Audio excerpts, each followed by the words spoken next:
네, 안녕하십니까. 기획조정실장 홍은정입니다.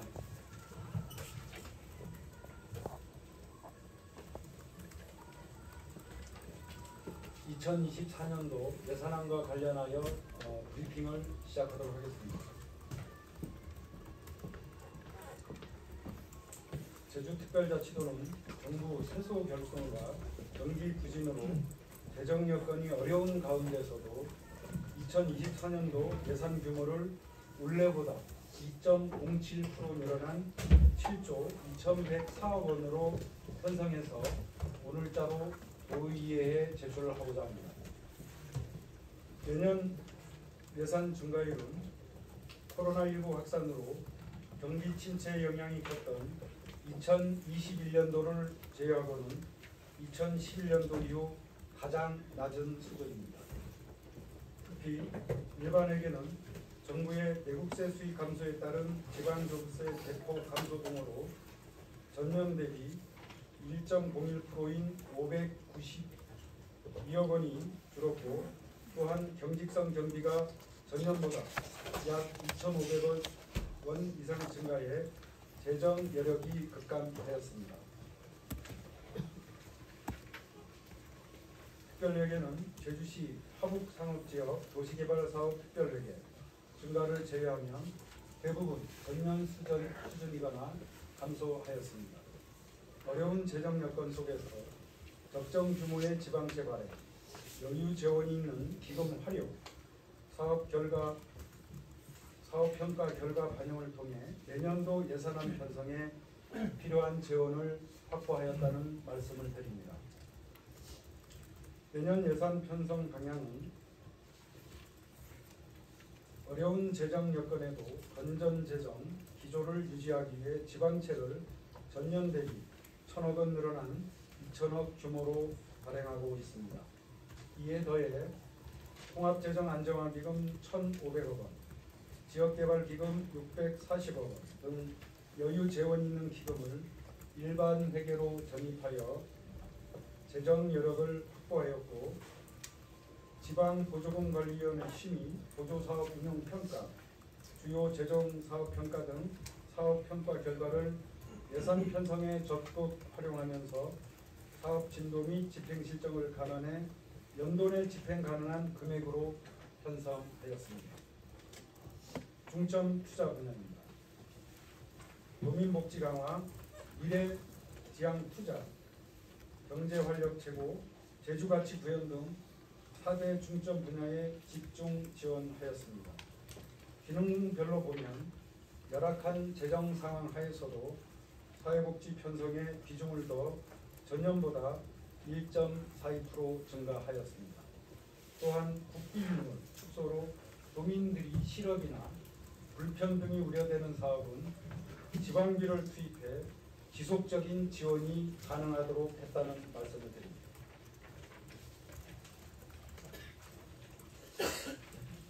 다음 일반회계 세입 예산 부분입니다.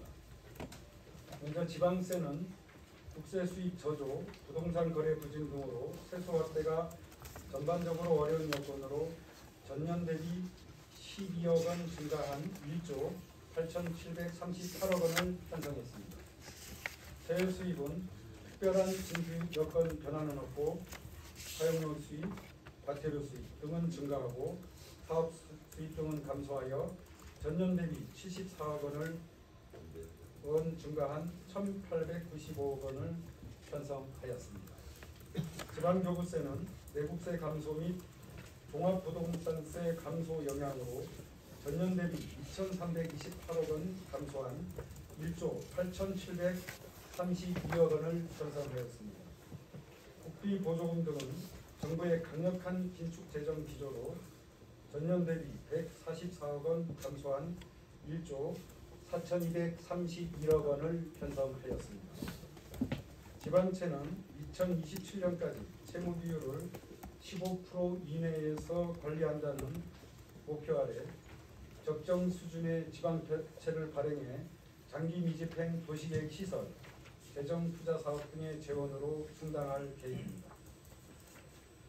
보전 수입 등 외부 거래는 2023년 국세 결손에 대응한 세출 조정으로 순세계 잉여금이 한 1,000억 정도 감소합니다. 세입 감소 보전을 위한 예수분 수입이 증가해 전년 대비 1,134억 원을 편성하였다는 말씀을 드립니다. 일반에게 제출 예산 부분은 배부해드린 자료로 다루도록 하겠습니다.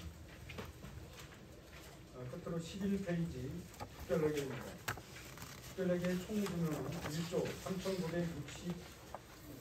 3,965억 원으로 전년 대비 2,507억 원 17.27% 증가했고, 상하수도 및 공영버스 공기업 특별회계 5,660억 원, 기타 15개 특별회계에 8,305억 원을 편성하였습니다.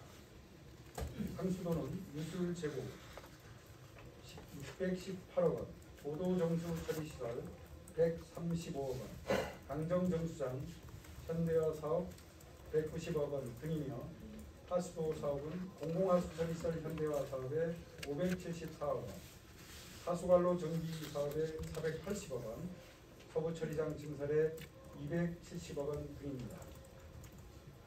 경기 둔화에 따른 전국 국제 강수 등으로 세입 여건이 그 어느 때보다 열악한 상황입니다. 그렇지만 미래지향적인 투자와 국민 복지 강화를 최우선 목표로 재원을 배분하였다는 말씀을 드립니다. 성과를 이어가면서 대한민국을 선도하는 제주를 만드는 데 더욱 힘쓰겠습니다. 이상 브리핑을 마치고 질문을 받도록 하겠습니다.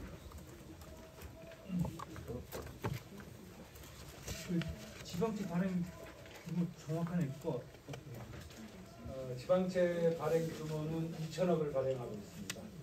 그 지역개발채권 같은 경우는 통상적으로 400억 원씩 매년 발행하는 거니까요. 일반적으로 지방채로 보시면은 2천억을 발행하시는 걸로 보고 있습니다.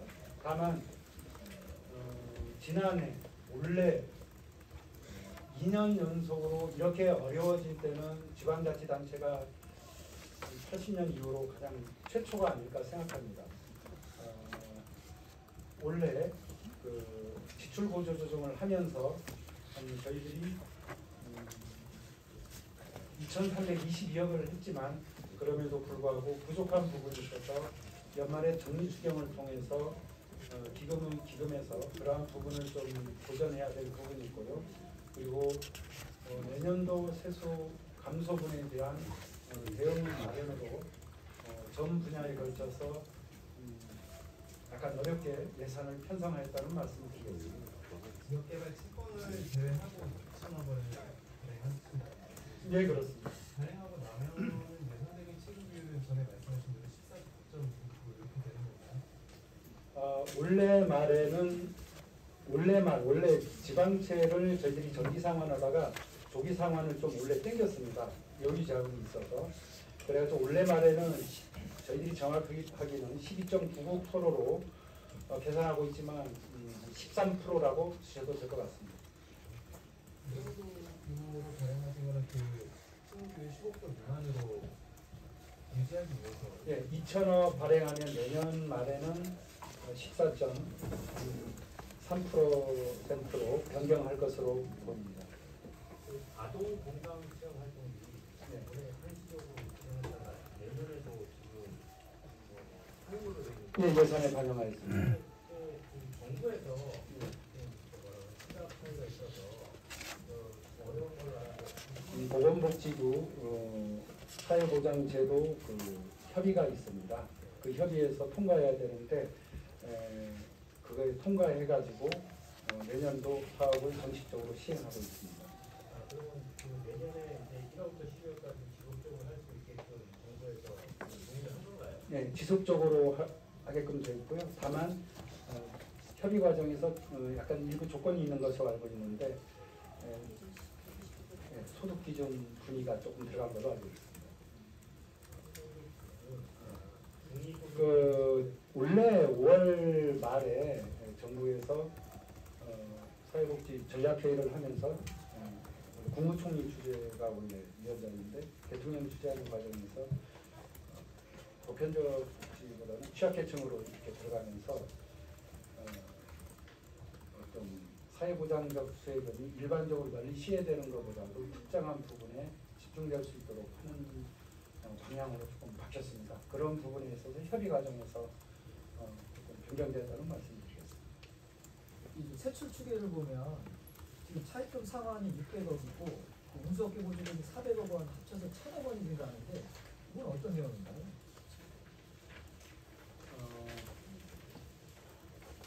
우리가 예를 들어서 쉽게 말씀드리겠습니다. 공무원 인건비를 예를 들면 아니 공무원 인건비가 아니고 예. 차입금 상환은 어떤 내용입니까? 600억 원. 그 지방채 상환을 매년 하고 있습니다.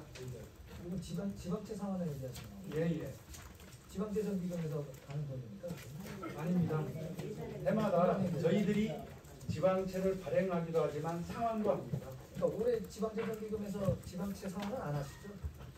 내년 재정 안정화기금 예, 내년도에는 당분간 우리 긴축재정 기조를 관리하기 위해서 당분간 조기 상환은 하지 않고 정기 상환에 집중해 나간다는 그런 운수업계 보조금 400억 증가는 어떤 내용인가요? 네. 버스 중공인지 중고인재가 400억 원이 늘어난 겁니까? 네. 이 이유가 어떻게 되죠? 그 우리가 400억 원이 1년에 갑자기 늘어난 이유가 버스 중공용주하고 운면 노인 65세 그 앞에 나왔어요. 이게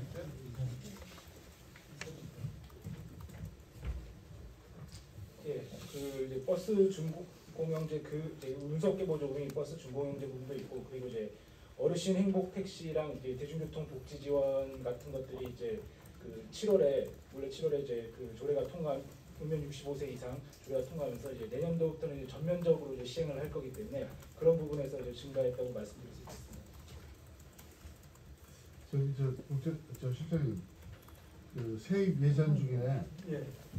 그 증가 보면은 지방 소비세가 572억이 느는 거로 예상을 하고 계신데 네 그렇습니다. 지금 현재 제주도의 소비 심리가 전국 최하위 수준입니다. 그래서 내년에 여기 예산을 보면 단기 부양책도 없고 경기 침체로 지방 소비세가 이렇게 많이 늘어나는 지방 소비세는 전국에서 25점 정확한 25%대의 재정 분권 2단계로 해서 지방 소비세가 늘었습니다. 그래가지고 그 비율에 따라서 하는 거고요. 자치단체에 분배하는 재원입니다. 그리고 저기가 세출 예산 부가가치세. 네. 그 경기 침체로 상당히 지금 소상공인이나 굉장히 어렵습니다. 어제도 쭉 한번 둘러봤더니 식당에 사람들이 거의 없어요. 그래서 이제 이런 자영업자나 이런 단기 부양책이 여기에 빠졌는데 혹시 뭐 예산에 편성된 정책이 있는지. 소상공인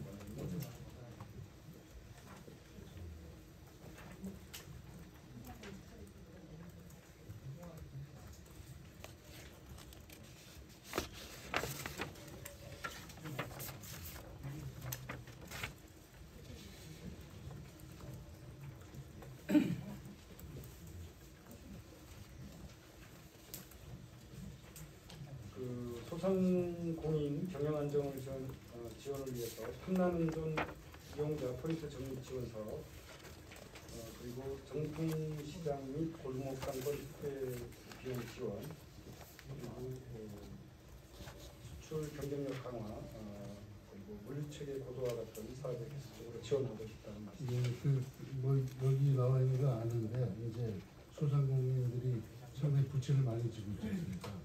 그래서 거기에 대한 지원이 혹시 있는지. 여기 대표적인 사업들만 나열됐고요. 소상공인과 관련해서 필요한 사업들을 지속적으로 추진하고 있습니다. 탐나는 그 예산이요. 예. 이용자 포인트 경우에 이제 하는 것들에서 타이밍 건가요? 아니면 그렇습니다. 실질적으로 우리 코로나 때는 국비 8, 지방비 2 해가지고 전폭적으로 그 탐나는 점 지역 화폐에 대해서 지원을 해왔습니다. 그런데 올해 같은 경우는 국비를 2로 줄이고 지방 2대5 비율로 해가지고 국비를 계속적으로 지역 화폐 지원을 줄여왔습니다. 그렇지만 올해 같은 경우는 지방비로 200억을 편성해서 예산 편성해서 현장 할인을 지금까지 실시해 왔고요. 다만 내년도 같은 경우는 예산 사정상 모든 분야에 다 할 수 없어서 한 90% 예산 포인트 제로 해가지고 나중에 그 적립된 포인트로 사용할 수 있도록 정확한 포인트는 나중에 내년도 예산 계획을 수립하면서 구체해서 만들겠지만 그 포인트를 활용해서 사용할 수 있도록 90억을 반영했다는 말씀입니다. 그러니까 현장 할인 방식에서 포인트 지금 정부에서 주는 것은 선할인 방식이었습니다. 그리고 지방에서 저희들 같은 경우는 지역 중소상인 보호하기 위해서 현장 할인까지 해서 원래 200억을 투자한 바 있습니다. 현장 할인 방식은 못하고요. 포인트 네. 공제 지원 현장 할인, 선할인 전부 어려울 것 같고요. 지금 포인트 방식으로 해서 90억을 편성했다는 말씀입니다. 이건 전혀 지원이 안 됐거든요. 예, 국비 일몰됐습니다. 그 이게 전혀 없고요. 예. 전 관련해서요. 예산이 일단 작년도 지난해까지 10억 줄었고 추경까지 포함하면 60억 원 줄었나요? 원래 지사님께서 말씀하신 인생예산은 줄이지 않겠다는 방향으로 가겠다고 하셨어요. 예. 그럼 이 소년전 소상공인 지역 예산은 교통적인 인생예산을 보기는 어렵다는 해석이시나요? 그건 아닙니다. 사실상 저희들이 세입 여건이 내년에 지방교부세가 2,300억 그리고 순세경잉여금이 원래 지출 구조조정을 통해서 한 1,000억 정도가 감소해서 세입 여건이 한 3,300억이 감소가 있습니다. 그리고 법정 의무적 경비가 그냥 한 해가 지나면 당연히 뜨는 부분이 한 2,600억 정도가 됩니다. 뭐 조례상에 꼭 반영해야 될 내용들 그런 거 하면 그래서 지방채하고 내부 기금을 활용하더라도 실질적으로 한 3천억 정도가 순가용 지원이 줄어들었습니다. 전체 사업 예산에서 아무리 필요하다 하더라도 골고루 감소된 측면은 있습니다.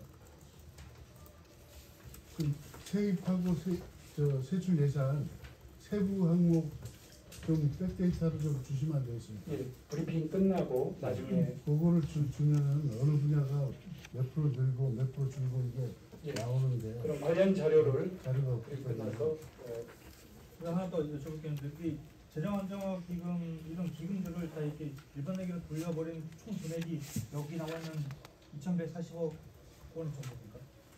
네 그렇습니다. 그리고 재정안정화 기금은 한 1,300억 정도 저희들 지금 있는데요. 원래 추경이 끝나서 근데 재정안정화 기금은 내년에는 사용하지 않으려고 합니다. 이러한 기축 상황에 대비해서 비축해뒀다가 더 어려운 시기가 도래할 수 있기 때문에 그런 부분에 대비해서 준비해 나가는 통합 기금을 우선은 사용하고자 합니다. 그런 경험이 있다면 혹시 내일 평양에도 예산 규모를 줄여나가지 어느 정도 그 인간 부분이 있을까요? 우리가 행안부에서 매년 한 5, 6월 정도 해가지고 채무관리 계획을 받습니다. 당해년도에서부터 한 향후 5년, 5개년까지 해가지고 어떻게 지방채를 발행하고 상한해서 적정 규모로 이 지자체를 운영할 것인가에 대해서 승인을 받고 있습니다. 그렇기 때문에 저희들은 현재 상황에서는 긴축 기조 15%를 좀 낮춘다 이런 기조로 가고 있고요. 다만 경제 상황은 그 누구도 예측할 수 없습니다. 올해 예산이 사실상 지난해 그 어떤 세수가 지난해 6월, 7월, 8월에 예측해서 9월에 국회 제출하면서 국가가 제출한 세수 추계거든요.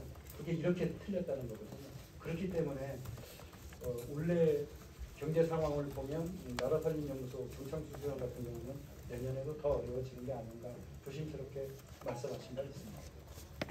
지금 재정 안정화 기금이 어느 정도 됩니까? 1,300억 원대 지금 갖고 있습니다. 1,300억 원이요. 예. 그래서 우리가 교육청보다도 작네요. 뭐 그게 단순 비교할 건 아니라 우리 지금까지 지역 경제 활성화를 위해서 필요할 때 쓰자 해가지고 써왔습니다. 그 재정안정화기금은 50%까지 사용 가능합니다. 예산을 편성해서. 다만 올해 같은 경우는 세출 구조 조정을 전 지자체가 똑같이 했기 때문에 아마 여유 재원이 있는 재정 안정화 개정이 있는 데는 전국적으로 거의 없다고 단언할 수 있습니다. 그렇죠. 그래서 어려운 재정 여건에 적용되는 지방채 요거 하나만 좀 다시 한번 정리했으면 좋겠는데요. 예. 지금까지 발행된 지방채가 얼마고 그리고 지난해 얼마가 발행됐고 내년에는 얼마를 발행할 있는지 좀 구체적으로 설명해 주시고 예, 지방채에 대해서 제가 설명드리겠습니다. 가능하시면 지난해는 뭐 이자율 몇 프로 내년에 몇 밸런스가 이자율이 이자율은 지방채 이자율은 전부 틀립니다. 2022년도에 만약에 뭐 1%대를 했다면 2022년 초와 말은 극과 극일 겁니다. 1%대인데 연말에 와서 거의 4%대 가까이 되지 않습니까? 차입 시점에 따라서 달라지기 때문에 저희들도 지방채를 발행할 때 차입 시점에 대해서 굉장히 고민하고 있습니다. 언제 들어가야 가장 싸게 발행할 수 있는가. 저희들이 정부자금채나 공공자금채를 많이 끌어다 쓰려고 하는 이유가 시중 금융기관채보다 한 1% 정도 싸기 때문에 공공자금채, 정부자금채가 2.5%에서 한 4% 정도 됩니다. 그런데 시중 금융자금채는 한 5%대가 되기 때문에 지금 한 900여 원 정도 확보가 가능한 것으로 알고 있고 최대한 정부자금채를 많이 끌어다 쓰려고 노력하고 있는데 전국 지자체가 다 어렵기 때문에 여기에 대해서 다 띄워드리려고 생각하고 있습니다. 채무 규모는 금년 말 기준 채무 잔액은 한 1조 2천억 상당으로 채무 비율은 13%입니다. 12.9%라고 보셔도 되고요. 안정적인 채무 관리 위해서 채무 상환 계획에 따라서 매년 채무 원금과 이자를 상환하고 있고 내년 채무 상환 규모는 예수금을 포함해서 원금 2,400원, 이자 700억에서 3,100억 정도 상환하려고 하고 있습니다. 올해 같은 경우는 조기 상환으로 500억 원을 상환했지만 재정 상황이 어려운 만큼 조기 상환은 당분간 유보하고 정기 상환에 집중해 나가도록 하겠습니다. 작년에 얼마, 내년에 얼마를 좀 구체적으로 말씀해 주시죠.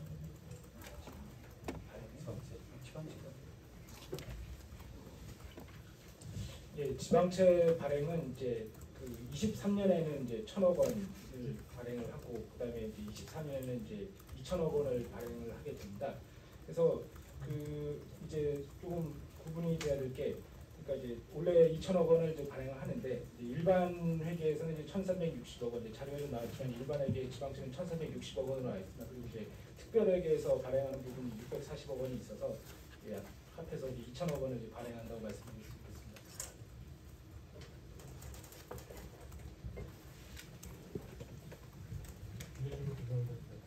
예전에 예전 활동하는 지자체에서 지자체로 특별히 좀 강조를 해서 안전경제 그거는 좀 조합하는 그 동행지가 대기업 진짜 이쪽에 특별히 많이 여기 어렵게 좀 경제경제 예산이라는 것들이 지금 내년도에 이 경제경제 분야가 총 얼마 정도 됩니까? 비율이 얼마 정도 되는지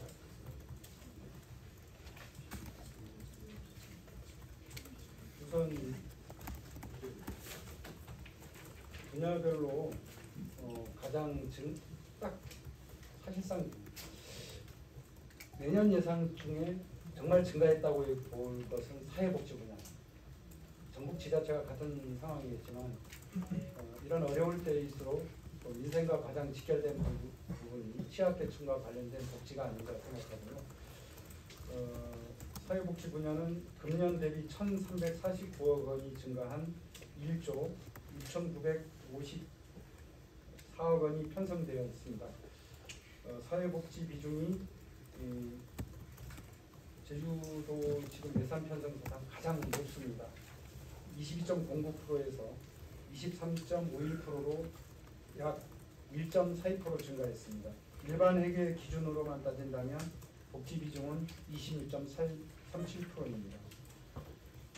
여기에는 정부가 예산안 발표 시에 약자 복지 강화에 중점을 두었다는 맥락이 있습니다. 그래서 중앙 지원 사업비가 약 1,000억 정도 증가했고, 우리 도 자체 사업비도 사회보장적 수혜금을 중심으로 아동 건강 체험 건강활동비가 96억, 어린이집 입학료, 틈새 돌봄 확충, 결식 아동 급식 단가를 8,000원에서 9,000원으로 인상하는 등 300억 원 이상을 또 증가했습니다. 가용 재원이 전반적으로 3,000억이 순가용 재원이 한 3,000억 정도 줄어드는 과정에서도 복지만큼은 지켜내려고 저희들이 노력했다는 말씀드립니다. 도에서 지금 제주 박물관에 대해서 좀 건립하려고 하는데 지금 그거에 대한 예산이 좀 반영이 됐습니까? 오늘은 예산 총괄과 관련된 부분에 대해서 브리핑하는 거라서 개별 사업에 대한 그거에 대해서는 나중에 추가적으로 할 기회가 있습니다. 그 사회복지 분야에서 이제 민생이라고 하시는 예산은 어느 정도 이해가 되는데요. 그럼 경제 분야에 있어서 민생 예산이라고 할 만한 어느 정도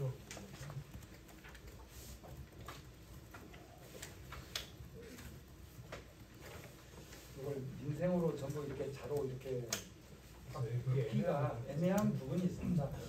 이게 일자리와 맞물려 있는 부분, 그것도 어려운 사람들의 금융 정책에 또 10억 원 반영하고 여러 가지 그런 부분이 있기 때문에 사실상 국회에서도 좀 다투지 않습니까? 이게 민생 예산을 제대로 편성했느냐. 그런데 자치단체의 존립 이유가 주민복지 강화입니다. 주민의 복지를 와 서비스를 높이기 위해서 만들어진 거기 때문에 결국은 미래를 위해서, 미래의 먹거리를 위해서 편성하더라도 현재만 안주하지 않고 미래에 먹을 먹거리를 준비하는 과정이기 때문에 사실상 모두가 저는 민생 예산이라고 접근해서 예산을 편성해야 한다는 말씀드리겠습니다. 그 도의회와의 그 예산 관계에서 그 은연중 예산이라고 하시는 의원들 지역구 예산 관련해 가지고는 어떻게 진행할 예정이십니까? 이 부분에 대해서 말씀드리면 전체 재원 자체가 줄어들기 때문에 도도 줄어들었고 행정시도 줄어들었고 읍면동도 줄어들었습니다. 이 부분에 대해서는 위원님들도 다 알고 계시고요. 전국의 지자체가 동일한 상황입니다. 구체적으로 말씀드리면 행정시 실링이 전년도 1조 3,479억 원 대비 내년도 실링은 830억이 감소한 1조 2,649억 원을 배분했습니다. 약 6.1% 감소했습니다. 동일한 사유로 읍면동의 경우도 전년 대비 241억 원이 감소했습니다. 감소액은 대부분 읍면동의 어떤 주민 불편 사업의 승소라든가 농로 확포장 등 풀성 경비들이 됩니다. 다만 저희들이 오늘 예산안을 편성해서 제출하고 있습니다. 예산의 편성 권한은 저희들에게 있고 예산의 심의와 의결 권한은 도의회가 갖고 있습니다. 오히려 더 저희들이 최선을 다해서 편성했다고는 생각하지만 도의회에서 여러 가지 내용을 판단해서 이게 필요한 비용인지 확인하는 시간을 가지게 될 것인데 그때 도의회와 최대한 협의하면서 제주도가 이 사업을 편성할 수밖에 없었던 이유를 정당하게 설명을 드리고 최대한 협력하여서 내년 예산이 잘 편성되도록 노력해 나가겠다는 말씀을 드리겠습니다.